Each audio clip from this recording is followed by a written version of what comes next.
Okay, lift crates and farrowing houses. This has been a new technology that's been looked at in a number of ways by a lot of people. And Dennis and Tara Terpstra, who are pork producers in Huron County, have been using the program. And as everyone knows, things always go perfectly on a farrow to finish unit. And consequently, we only have Tara with us this afternoon. So is that the right reason? It's not the right reason, but that's okay. Okay.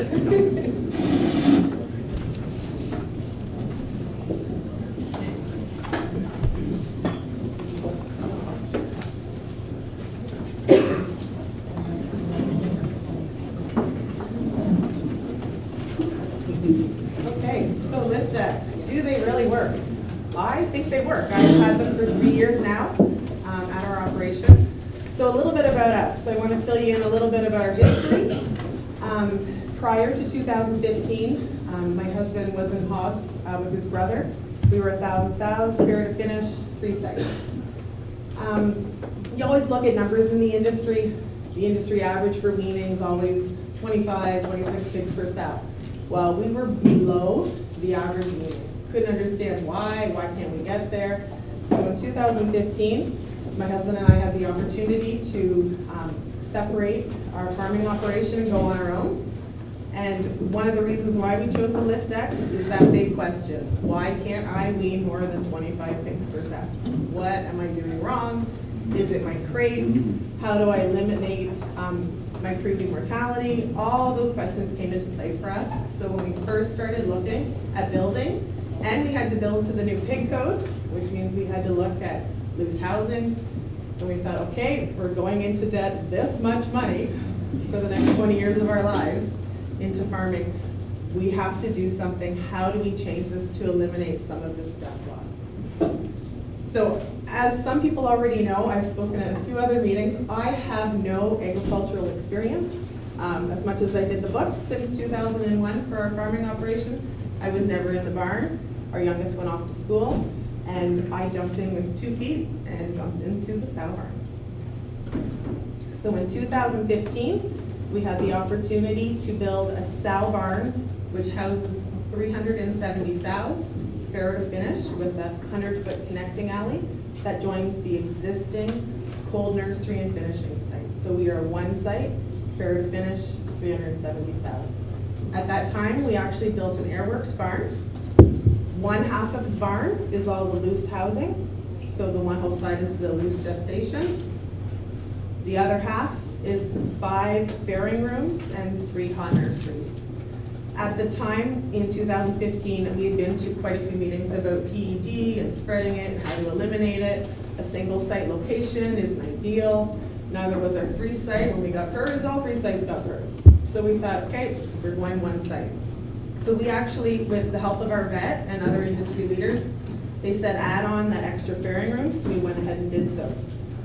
So each room has 18 break and lift decks.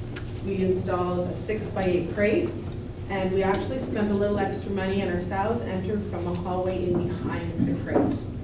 So our crates can open from the front and the back. So they enter from the back when we, and then when we wean them, they exit from the front. We actually have hot water heat mats with a heat cover. What I really liked was the little microclimate for the piglets. I just thought when we were looking at the lift decks, it was kind of a seller for me, because I thought, could we conserve a little bit of energy with allowing the sow to be a little bit cooler, which she's more comfortable, and then to still have the piglets in sort of that warmer temperature, thinking, could we save a little money on heat? We weren't sure when we first started, and at the time when we were looking at the lift decks, there was only 2 that we actually could see. So we saw one farm that actually had them, and another farm that was actually in the process of building them, and they actually had the variety. I found both of the lift decks had very similar functions. We just happened to go with one over the other. No particular reason, other than I liked the little lid that goes over the piglets. So when we started doing this in 2015, there wasn't as much information as there is now at like the Pork Congress and stuff, so I can't get over the information that slowly made its way from Europe. But we always referred to the technology in Europe because they always seem to be about 10 years ahead of us. In our area, we've always, even at 1,000 sows fair finished, we always had an awful time trying to find employees. And then you hear people saying, okay, in fairing rooms, they run 24/7. Well, they're small enough that it's my husband and I and one full-time employee. To find somebody who wants to work a night shift in the fairing barn, it's not likely. And then we were actually taken back when we started this as well. We had a salesman come out and he automatically was trying to figure out what we were doing. Added 15% death loss automatically onto what we produced out of that sow barn for pre-wean mortality. And I'm like, whoa, 15% instantly, right off the get-go. Why? I'm like, and coming from the city, why do we have so much death loss? I don't get it, I don't understand. So that was another reason we wanted to see, well, if they're promising that we'll save an extra pig on every litter, will we reduce our pre-wean mortality? And then for me, the seller, like I said before, I really liked the heat mat and the covers. And then, to me, it's pretty simple. Looking at the units, they seem really simple to fix. Of course, until you've installed them all and you're working with them, you don't really know if that's the case or not until they've been operational. So ours now have been operational for 3 years. So I'll start with the Break and Lift decks. So we have a great big air compressor in our utility room. But our air compressor actually runs our electronic feed stations as well as all 90 decks. In the hallway, we have an air pig, I believe, at the very furthest end of the barn so that we always have pressure throughout the barn. And then all of our controllers are in the hallway.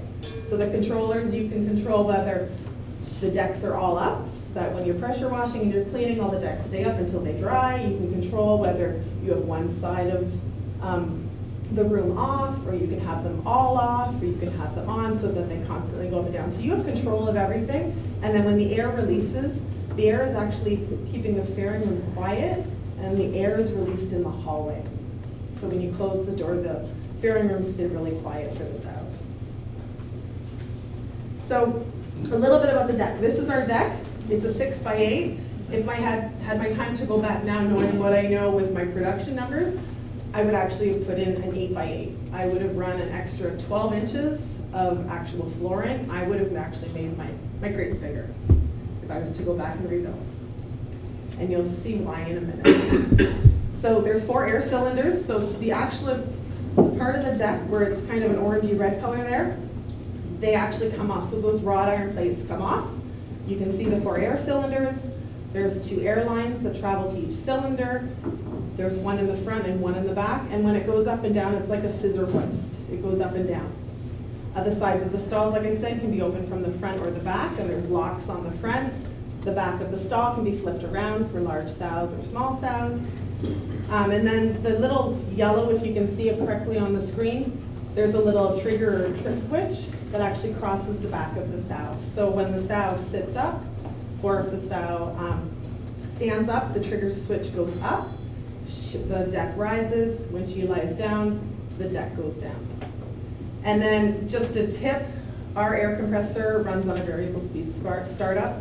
We just found it was a little hard on the motor at first, running all the air within our barn, that we ended up putting in a variable speed startup. Currently, we actually have a flex tube, so you have to think about when you're feeding the sows, that feed drop is higher up, and now your deck goes up and down. So you can't just have something permanent because it's constantly moving. We did have a flex.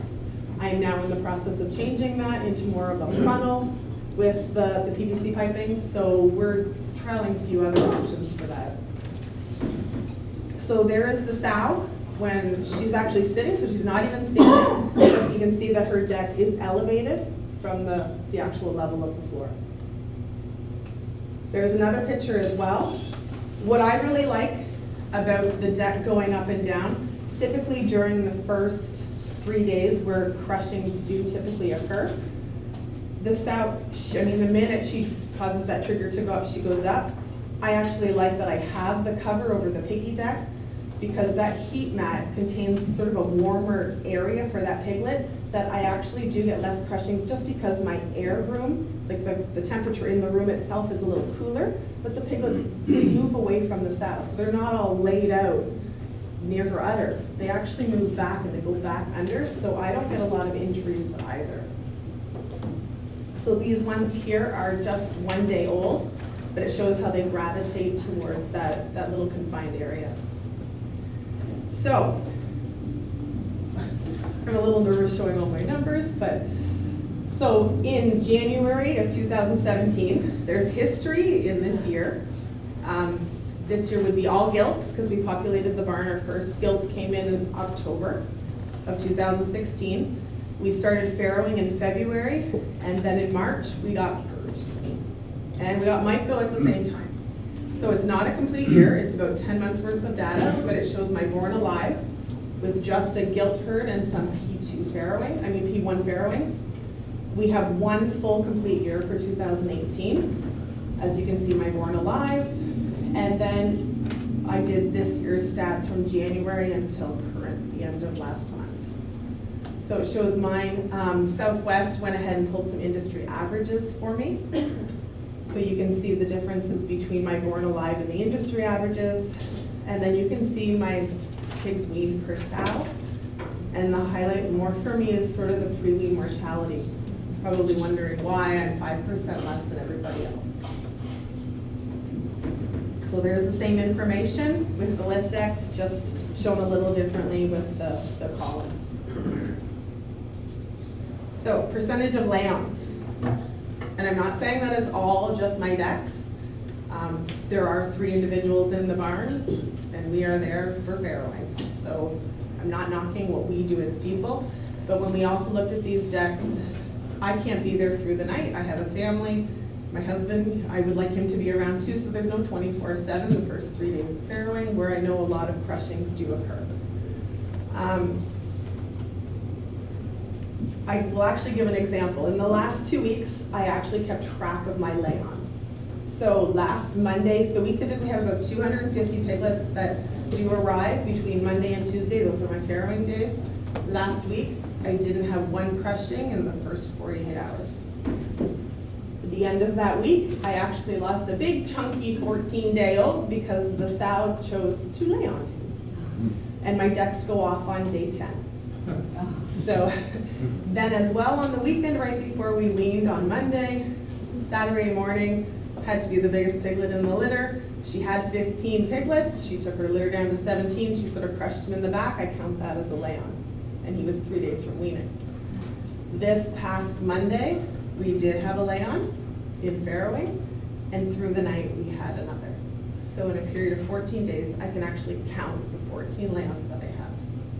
Those decks did help me with that, because I wasn't there for the 2 layings, just the last 2 days. So I do like the lay-ons. So there's the percentage of lay-ons again. So we looked at that too, and that was something when we started on this journey back in 2015, how do we eliminate those crushings? And I would say these decks have definitely helped to do that. So of course everybody's curious about the cost. Did I spend an arm and a leg? A regular crate averages about $1,500 without the labor. A Varican lift floor is about $2,000 without the labor. But the company that installed them for us says because of all the extra airlines, you're looking at an additional $300 a crate. And then you have to think you need an air compressor now in your utility room to run all that air. So you're looking at an extra $800 on each lift crate. I have 90. I actually don't have to have 90 lift crates. I could have 72 if I didn't want to have that extra room. So I spent an extra $77,000 to actually have the lift decks, but did they pay for themselves? I was hoping when we sat down with Varican, they said, oh, you'll probably save an extra pig per litter. I think we're doing a little bit better than that. So I used the OMAFRA pricing, based my statistics to the industry averages. There are other producers that are way above that. We used to be a little bit below that. So you can see in my first year of 10 months of weaning, I averaged an extra 2 pigs per sow. So I probably made over $25,000. Still hasn't paid for my decks yet. I went ahead and spent $77,000. My next year, we actually weaned an extra 7 pigs per sow, and based on the weaning per pig, I brought in 104,000, and currently year to date, we're well above that. And well, I don't know the price will change by the end of the year, but it might not look as fancy. But so for us, I was hoping they would pay for themselves in 3 years. We figured they'd pay for themselves in 18 months, and I'm still paying for my car, which is 5 years. So this is the fastest thing I have ever paid for on farm. And so this year is just the same statistics. It just shows the added income on our farm, and of course the added piglets. So I just wanted to thank everybody. The only other thing I want to mention about the decks is we've actually started looking at our decks in a different function. As much as they've eliminated a lot of our crushings and lay-ons, we actually found they've actually improved my gilt population in the barn when they have their first litter. When they talk about mammary gland development, we are now able to, now because we finally have a proper parity structure, we're actually able to really load up our gilts. So if she has 15 teats, we give her 15 piglets, even if she didn't have those born alive. And she's weaning them, because they're not crushed. They're always alive. And she's weaning the 15 that she has for her 15 teats. We have some sows that are 1 over every once in a while. I don't know how it happens, but she'll wean 1 over her teat count. But they're not injuring them, they're not crushing them. So that activity on their udder, we can't get over how they do on their second and third and subsequent litters. They just seem to be a more prolific milker in their subsequent litters. So we are happy with them. I mean, I know everybody has their own views. If I had my time back, the only thing I would do would be making that actual deck space bigger. If there's a time. But thank you.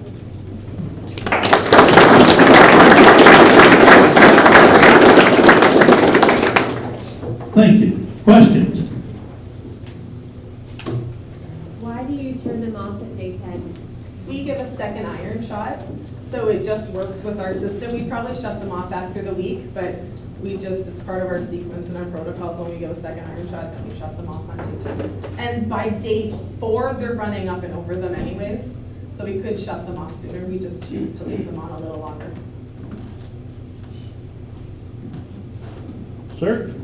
Can I ask, when you compare the lift to 6x8, are you comparing to like a conventional non-lift 5x7? No, 6 by 8, the 6 same by 8. same size. Yeah, Dortmund's working the same size. Sir? How many of the 90 crates have you had fixed? So at the very beginning, I would say it was a little more installation issues. So there's a pressure connector. Yeah. Okay. So underneath, I think when they're put together, you pull on them to tighten them. We probably fixed a dozen of the 90 at the beginning where one of the airlines, you could hear hissing. So it was just a matter of opening it up, pulling on it. Human error, and I take full credit for the issue I had. I did put the lock down on the front side where the airlines run through the actual stall. She knocked off that side of the crate, ripped the airlines, scissors, new little pressure connector, stuffed it back in, and she was up and running again. But those are the main things we've had. But you've had no problems, issues with the scissor lift themselves or the cylinders? None so far. I'm gonna go home now and you watch the Yeah, no, it's been a good run of, the last 3 years. Yeah. What is the expectancy for the life of the crates? That I'm not sure of, but my husband and I have talked, if we get 10 years out of them, we're happy. And I think if that day comes around too, I would even reno and I would throw out another lift deck and just make my pens bigger. Because what happens now, because she's not losing them, and she has 15 in there, there's not enough space for them to run around. There's just not enough space. I would do an 8 by 8 in a heartbeat. Yeah. Okay, thank you, Tara, and give our regards to Dennis.